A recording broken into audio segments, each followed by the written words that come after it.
Sandra here from createinspain. Today I'm using both ScanNCut slot and canvas to show you a couple of bits and pieces on the drawing function of the ScanNCut. Now I tend to use ScanNCut slot for my drawing and designing, or I use iPad apps to do more specific drawings, and I only really tend to use canvas for transferring designs. So my particular emphasis is usually on ScanNCut slot. However, some of the information in here will be useful no matter which program you're using. So, a very simple design, 2 butterflies, both of them are coloured, and if you notice on the right hand side I have cut line type set to draw, not to cut. Okay, most important. Now I'm going to export this very same file in 2 different formats. I'm going to export it in FCM, which is the brother standard format, and I'm going to export it as an SVG. And I'm going to put those 2 files together in Canvas so you can see what the different effect is. So if I go to Canvas now, and here we go, you can see I've got these 2 different versions of my butterflies. This one at the top here is the one that I imported as an SVG. You'll notice that it's coloured, but it's moved its position. That's because when you export as an SVG and import that SVG into Workspace, it doesn't keep the position of your item. It will put it top left corner. This here is the version that I did and saved as an FCM. You'll notice that it doesn't have a fill, and that is the difference. If I've got this one selected, you can see that up the top here it is set to draw. If I select this one also is set to draw. You will want to check that, because if you accidentally set it to cut and then you send it to your machine, there won't be anything there possibly for it to work with. So you want to make sure that you have set it to either cut or to draw, whatever it is you're doing at that particular time. So I sent this to my SNC and I put a pen in the holder, and I'm going to now switch to my overhead camera and show you the results. Here's the results of my file sent to the cutter. Over here in the top left corner you can see the 2 butterflies which have been coloured in by this particular pen. Okay, and here hopefully you can still see them. We have the same 2 butterflies, but they are simply an outline. This is the one that was FCN. So I'm just going to do a little outline around here and around here so that you can see it better.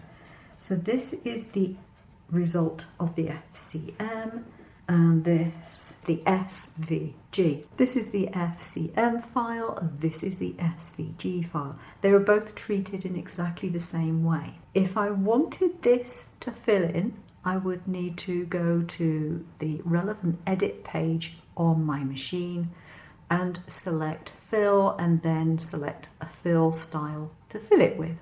If you want to put a fill on an object on the machine, you go to Object Edit. This button here is the fill option. You turn the fill on, and then you either use a fill pattern if you wish, or you can use the line spacing one, which is down here, and do your fill that way. So if you haven't done it in Canvas or in ScanNCut slot, you can add your fill there. But I didn't have to do that at all with the SVG, automatically filled it. Now one thing you will notice is that these are not in different colours as they were on my design. This is because the Brother ScanNCut will not prompt you to change pen colour even if your design is in different colours. To do that, you need to go into your layers and you need to switch off layers and send them to your machine one by one. Do them in the appropriate colour, then switch that layer off, switch another layer on, do that in that colour. That is how it works. It will not automatically switch for you, and it will not tell you that you need to change colour. So you can get some pretty good results just by doing a file, which is a draw file, not a cut file. You can, of course, afterwards, if you want to, put it under your ScanNCut and cut the shapes out, because you have a solid line and it can see it and it can cut it out, no problem. Okay, the next thing I want to show you is basically a money saving hack. I like to do work on acrylics or on plastics, on transparency sometimes.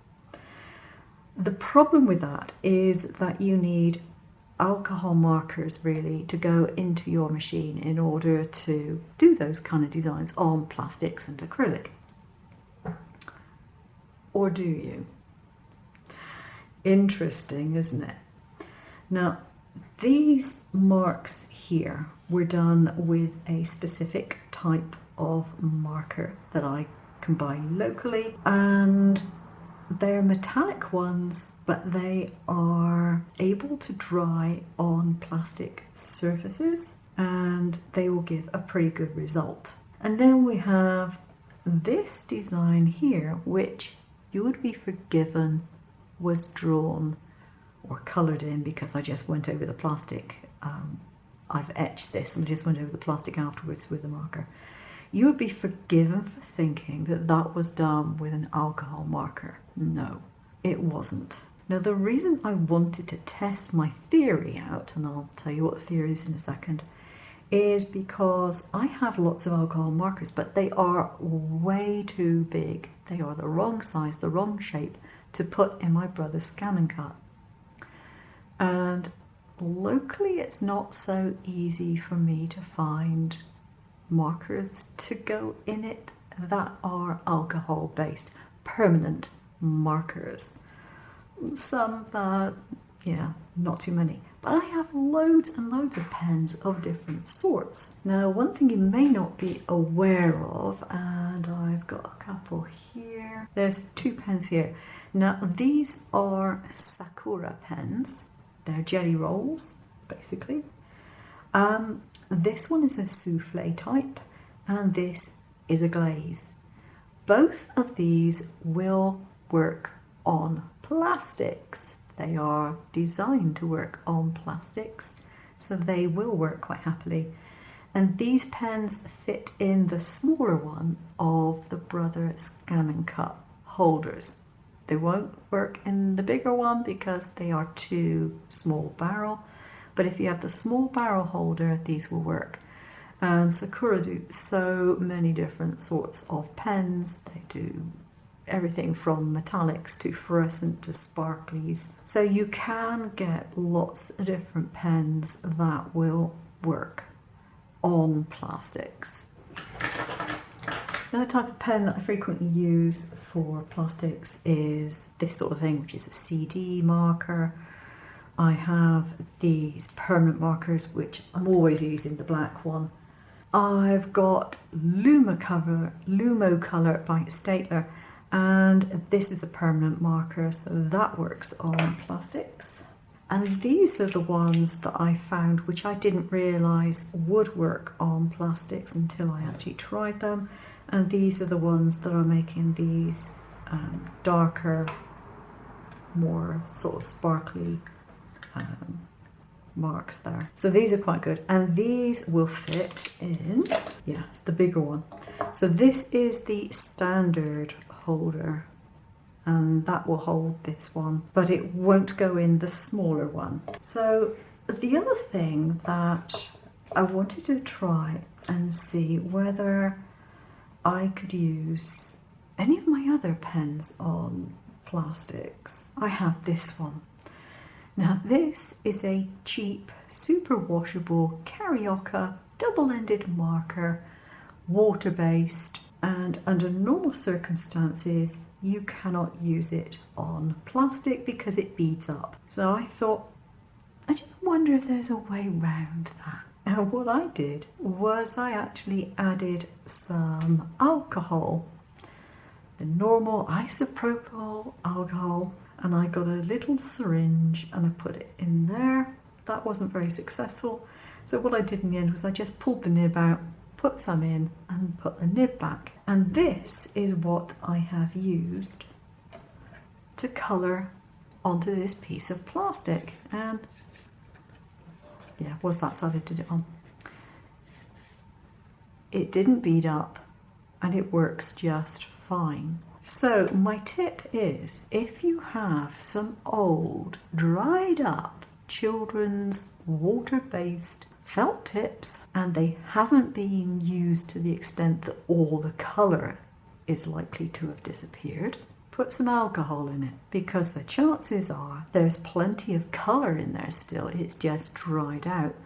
But if you replace the water with alcohol, that will dissolve the dyes and you will end up with an alcohol marker that you can use for this type of thing. Now, proviso here is it may not be as reliable as something like a Copic or a dedicated alcohol marker for artist purposes. But if, for example, all you want to do is make keychains and things and you want to use it on acrylic for various drawing purposes, there's absolutely no reason why not.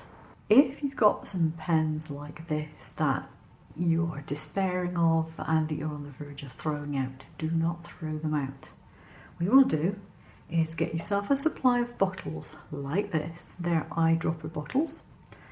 I've put a piece of paper on the top of this and I have used the marker to denote what colour it is. Now what you want to do is to remove the pen nibs from either end and put them in the bottle and fill it up with isopropyl alcohol. You do that and after a little while you will have some really good alcohol inks to use. And you can use this to fill whatever you want to fill, or you can use it on photo card, but you will have your own ink supply, your own alcohol ink supply. You'll be able to get quite a lot of use out of it. As it diminishes, you can always add some more alcohol. Yes, it will get paler, but you'll just end up with a different colour, won't you? So if you do have lots of this type of markers or other markers when they're dried out and they just can't be revitalised much more, don't throw them out. Make use of them and save yourself a fortune. This Lumacolor pen was dried up and there literally wasn't any ink left in it. So I've got an orange one of these, and what I did was I pulled out the nib, got a syringe, put a load of the ink in it, and now it works just fine. If you've already got plenty of alcohol markers and they don't fit your machine, this might be a viable alternative. Thanks very much for watching. I will see you again soon. Take care now.